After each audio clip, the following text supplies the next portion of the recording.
Alright guys, welcome to now the deciding set, or deciding match between Team TQ and Team Slaughterhouse. We actually have a very interesting game on Blistering Sands, a TVP versus a TVP of Fingo versus SteaLth. SteaLth is playing for TQ and Fingo is playing for Slaughterhouse. At the moment we do have Fingo's map pick for this map.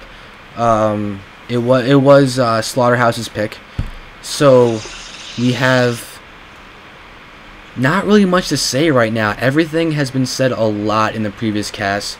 I will have to apologize though for some of the games having been casted through replay and some of them being casted live. It's more of an apology to the people who are actually in the games who are failing to actually get the VODs that they deserve as quickly as they could have happened.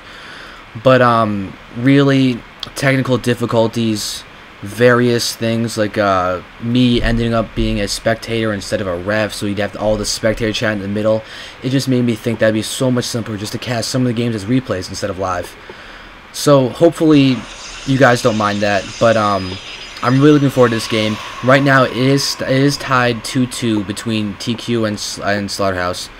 So at the moment, not really much is going on. Apparently, Fingo is trying to stop the placement of the barracks. So we're gonna see what's going on right now. Something to note though is that this is Blistering Sands, so these back destructible rocks for both bases are actually going to be a really powerful attribute later on in the game. Because once they're killed, you actually have two entrances into the main base, and you have this one, which can be exploited by having to make your opponent go all the way down here to defend the natural expo, assuming that these rocks are broken, because it's so much shorter of a distance to walk from here to here. So you can poke in here, pressure the natural, then poke back up here, pressure the main, and repeat, slowly whittling down your opponent and making you have a massive advantage, because not only would it keep your opponent in his base, it'll actually allow you to macro up as well, because everything is automatically defended except for drops and banshees essentially, or mutalisks as well. But it's incredibly powerful because you know exactly what's going on. Right now this SCV is just wailing on this pylon. It's done 55 damage. It's kind of impressive. But there we have the assimilator going down, and we have Stalker being chrono boosted out. Very good way to get the oh wow, it's not going to be necessary though. SteaLth gets his SCV completely surrounded by probes. But we do have SteaLth playing, and SteaLth did pick pink. That automatically makes him imba. But whatever, we'll see what's going to go on. Right now he's locked his own SCV out. Alright, but there we go.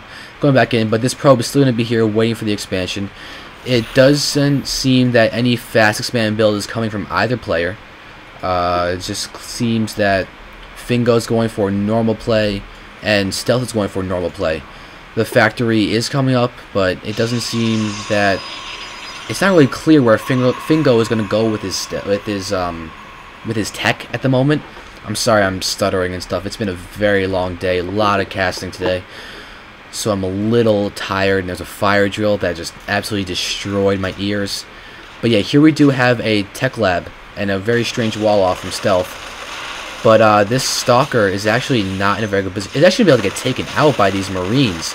A good play by SteaLth to drop the supply depot and make sure that the Stalker can't run away. Yeah, I don't think he really lost much there, but the Stalker did see the tech lab, and it did see this barracks. So a little bit of information is there, but it does seem that SteaLth is going for more of a mech type of play. It looks like siege tanks will be coming out because there is a factory with a tech lab on it. I don't see an... Oh, wait, never mind. Thors, because there's an armory. So Thors are very strong in TVP right now. Thors being repaired, it's almost unstoppable. You get 250mm cannons, and the Thor will be able to take out Immortals. Immortals, which would basically be the only relatively early on counter that Protoss would be able to have. It does seem that 2-gate Robo is actually going to be the build that Fingo's going to go for, and those Immortals are going to get decimated by those Thors, assuming that 250mm strike cannons are actually going to be upgraded. They are expensive with 150, 150, and SteaLth's money is almost nothing at the moment. He's doing a really good job of spending his money. Ooh, there we go. Expo is coming up for Fingo, which is actually not going to be very good against the incoming Thors, assuming that that SteaLth is actually going to push when he has 1 or 2 Thors. Before, this Expo can really do a lot for him. Also, Thors, I believe, can actually stomp force fields out. So one of the few micro advantages that a Protoss could have in that situation could be completely nullified by Thors, which would be really unfortunate, but it does seem good pylon spread, actually. I'm just noticing that he is spotting back here. It doesn't seem that SteaLth is spotting back here, so this one Stalker has actually done a lot of damage versus these destructible rocks.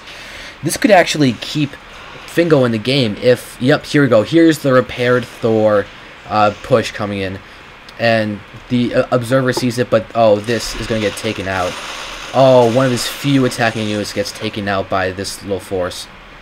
So that's not good. This is going to be really hard to defend from Fingo. He elects not to cancel the Nexus. He did have a little bit of time to, but not that much. So it seems that this is actually looking pretty good for SteaLth. But there's the Immortal, and there's really good force heal. But is the Thor's gonna? Oh, the Thor's pausing to hit the pylon. That's really not good. This is actually argued by Fingo is doing a really good job because SteaLth is out of position. So now all he has left is the Thor and a Marauder. Oh, that was really not good because the Thor decided to take out a pylon instead of going for the army. But now this Immortal is going to take out this Thor, and now actually Fingo's got a really safe expansion at the moment. Taking out the Thor that takes a long time to build. Another one is coming out. There is no 250mm strike cannons, but a command center is being built.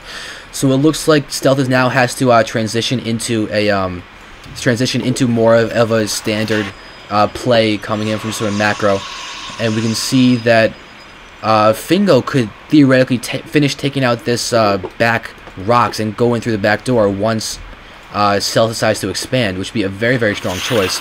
It does seem that the command center is finished, and SteaLth is now going to have to start working on really macroing up hard because he is behind after losing that Thor. If you look at the food count, it's 61 for Protoss and only 44 for Terran. It's really not looking good for him. But now, oh, if he can hit the, there we go, hit the SEV. If those 2 shots hit the SEV, one more, I could have sniped in. The bunker could have gone down a lot more delayed than it was before. But here we go. The Immortal is out. He's got to hit this Thor with the Immortal. If he can target okay, another Immortal comes in. This Thor is actually probably going to be able to go down. There we go. And now we have, oh, no SVs are repairing. So now it's just going to be the Marauders getting decimated by these Immortals and the Zealot coming in. There's even a probe entering the fray, but the probe has died. Now this Immortal's going to push in and do a lot of damage. Where's the army from SteaLth? He is producing units here, but right now these Immortals are just standing here. Immortals, attack or retreat. Choose. But now he's going to take some shots at his command center. Probably force at least one SEV to start repairing this thing. But here we go. The Immortals are doing a lot of damage. Actually, if you can get the surrounding the Immortals with the SCVs, that could be really strong. But here we go. There. Oh, okay, and there's GG from SteaLth. So game 1 is over. SteaLth has fallen to Fingo. And now Slaughterhouse is up 1-0. Let's go on to the next game.